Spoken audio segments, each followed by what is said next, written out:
আসসালামু আলাইকুম বন্ধুরা, আজকে আমি যে জায়গায় আছি এই স্থানটি হচ্ছে মতলব উত্তর থানা উপজেলার ভিতরে। আসলে জায়গাটি অনেক সুন্দর। আমি আমার প্রত্যেকটা প্রায় ভিডিওতেই বলে থাকি যে আসলে মতলব উত্তর উপজেলাটি আসলে অনেক সুন্দর।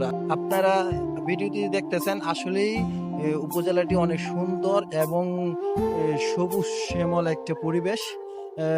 বাতাস খুব খনখনে, খুব ভালো লাগতেছে।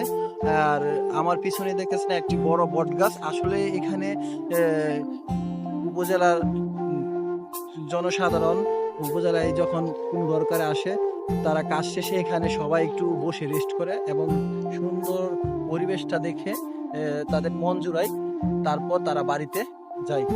আসলে এই ভিডিওটা যদি ভালো লাগে আমার পাশে থাকবেন, আর সবাই ভিডিওটি শেয়ার করে দিবেন, একটি করে লাইক এবং কমেন্ট করবেন। সবাইকে ধন্যবাদ।